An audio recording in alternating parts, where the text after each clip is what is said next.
All right, this is my last video notes for social psych, and so they're my last video notes for psych as a whole. So first off, hopefully you got the message to go and take a look at, this is the last slide from the last video, but to take a look at handout 59-6.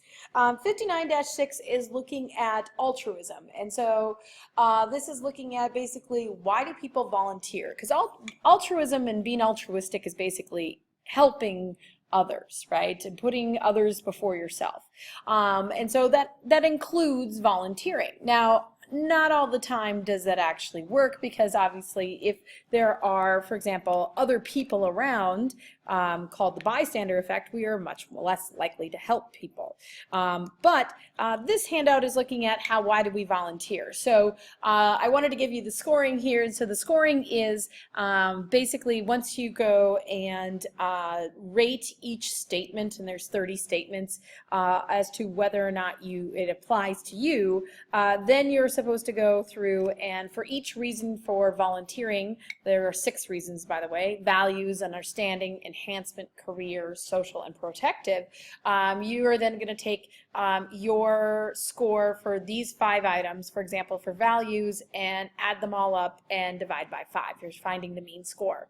So obviously whichever mean score is highest for these 6 categories, that's your main reason for why you volunteer.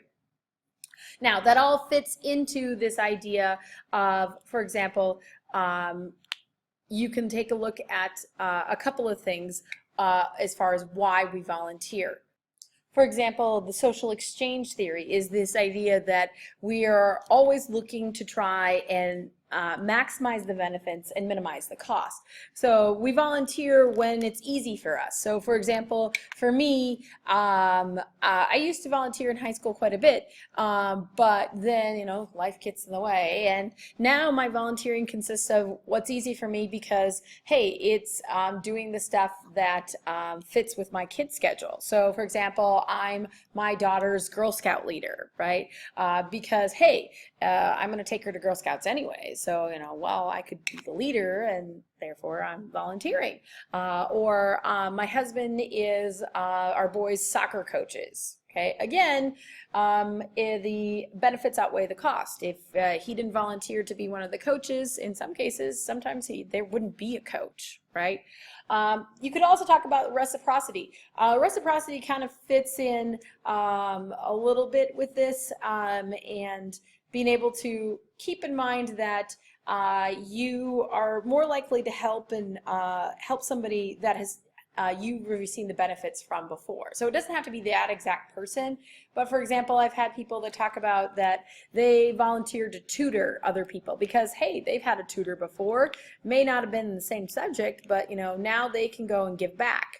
Or my sister was in the foster care system. She was adopted, and so she's seen the benefits of social workers, so she's considering being a social worker herself. You could also talk about the social responsibility norm, and so this is the idea that protective nature of helping people that are more dependent on people like you, for example, the young or the elderly or the handicapped. But this is kind of looking at why people are altruistic and why people volunteer. All right, the last part that I do actually want to give you notes on is conflict and peace resolutions. So first part is that how does conflict develop?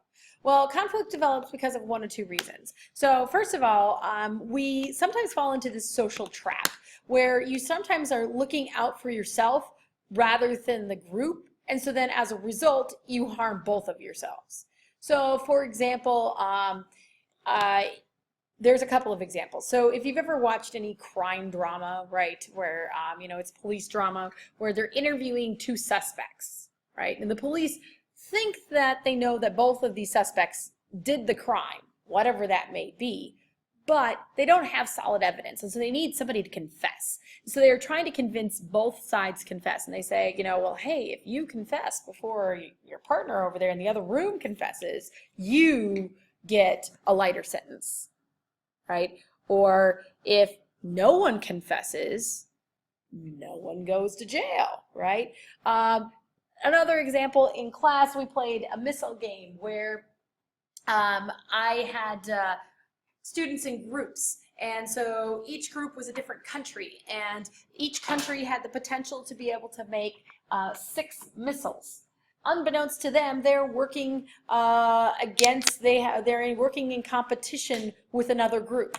And so if they both can pick to make the most amount of missiles and 6 missiles, they both lose. But they both make no missiles, they both win. If they make some missiles, they both kind of lose out on a little bit. The point being is that don't fall for the social trap. Try and work with others for some sort of mutual benefit to better everybody, the nation, humanity, whatever you want as a whole. Now, part of the other reason why is that we also have this mirror image perception of the other side. The other side is evil, and we're inherently good. It's not my fault. I'm the good one. They're the ones that are doing the bad and the evil. And what happens is that we respond to that, and so we are constantly basically thinking the other side is evil, and so I'm only responding to what I think they're doing.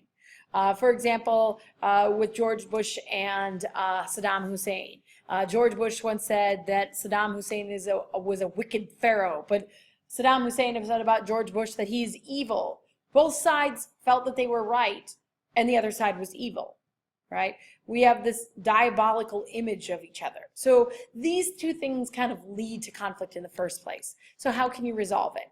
Well, first of all, having some sort of non-competitive contact. So some sort of non-competitive contact where you are going to be working together, and you're going to be associating together in something that you're not competing against each other. So for example, if you have friends or teammates or whatever that are conflicting, and they're in this conflict, you can potentially bring them together in some sort of social setting, something maybe even volunteering where they're giving back, right? Something that they're having, that they're not working against each other. You also can have some sort of shared goals, what we call superordinate goals, where you can agree on, hey, if it's team members that are constantly fighting, hey, you know what? As a team, we want to win. So we want this to happen. So our ultimate goal is that. So can we resolve our issues to try and work together as a team?